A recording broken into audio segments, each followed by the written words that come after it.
बिस्मिल्लाहिर्रहमानिर्रहीम। पहली दफ़ा जलालपुर पीरवाला जलालपुर में आया हूँ और यूँ लगता है जैसे बरसों की शनासाई है। माँ कहा करती थी अजनबी लोग नहीं लहजे हुआ करते हैं। मुझे जो इज़्ज़त मिली है, इज़्ज़त वो देता है जिसके पास इज़्ज़त होती है। बेशक। मैं एक छोटा सा लिखने वाला हूँ। मैं जब भी रात को बच्चे छोटे थे तो मैं उनको कहानी सुनाया करता था।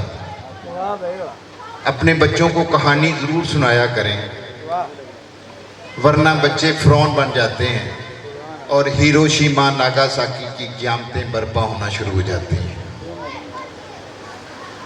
मैंने बच्चे को कहा कि आज एक छोटी सी कहानी सुनाई। उसने कहा बाबा और कहानी सुनाए। मैंने कहा नहीं बेटा, मैंने लिखना है।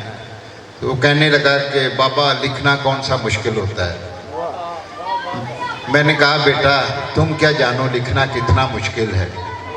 झूठ लिखो तो अंदर कोई मर जाता है, सच लिखो तो बाहर करबला है।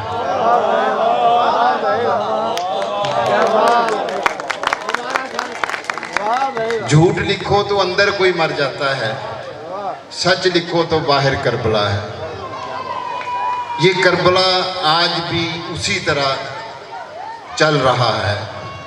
अगर हम इंसानी तारीख को देखें तो उसको दो अबवाब में आप कर सकते हैं। दो उसके बाब हैं, एक करबला से पहले का और एक करबला के बाद का। करबला से पहले तो वो ज़िंदगी थी जो कि आम ज़िंदगी थी। करबला के बाद हर शख्स सानहे करबला की क़यामत में अपना सर तलाश कर रहा है, और जिसको सर मिल जाता है वो अहले दिल बन जाता है। जिसको सर नहीं मिलता वो इसी तरह फिरता रहता है। मैंने करबला से बहुत सारी बातें सीखी कि ये रूह की आज़ादी का सबसे बड़ा ऐलान है। कुछ सदाएं ऐसी होती हैं जो कि वक्त से बहुत बुलंद होती हैं। ये हर दौर में आके लोगों का ज़मीर झंझोड़ती रहती है। करबला की सदा एक ऐसी ही सदा है जो कि हर दौर के जाबर सुल्तान के का ज़मीर झंझोड़ती रहती है। मैंने ये जो करबला से क्या सीखा कि रात कितनी ही तारीक क्यों ना हो, गौहर परखने के लिए दिया बुझाना पड़ता है। रात कितनी ही तारीक क्यों ना हो, गौहर परखने के लिए दिया बुझाना पड़ता है। मैंने करबला से सीखा प्यास पानी से बेनियाज हो जाए तो जिंदगी मौत को शिकस्त दे दिया करती है।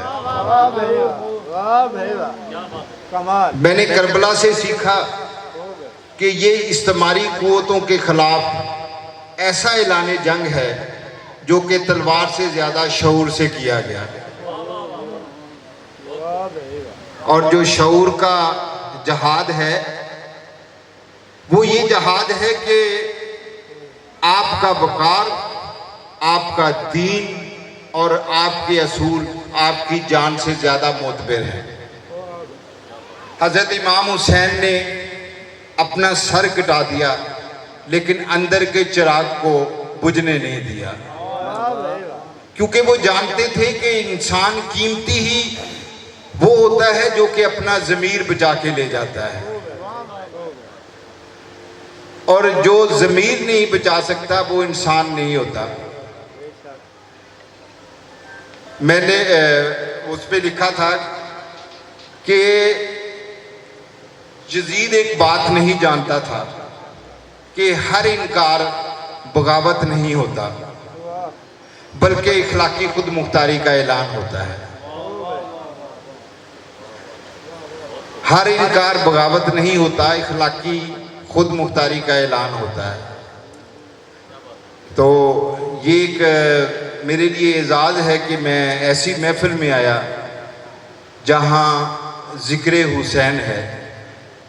याद रखिएगा कि अल्लाह जिस पे इनाम करता है, जिसे इनाम याफ्ता बनाता है, उसका ज़िक्र आने वालों के लिए छोड़ देता है। अल्लाह आपका और हमारा हामी और नासिर हो। जज़ाकल्लाह। माशाअल्लाह, बहुत खूबसूरत बातें बलोच साहब की कि कहानियाँ सुनते थे बच्चे तो फिर कहानियाँ लिखने के काबिल हुए, और कहानियाँ पढ़ने के बाद जिन्होंने किताबें पढ़ी वो लिखने के काबिल हुए। जैसे जावेद इकबाल लिखते हैं अपनी किताब जिंदा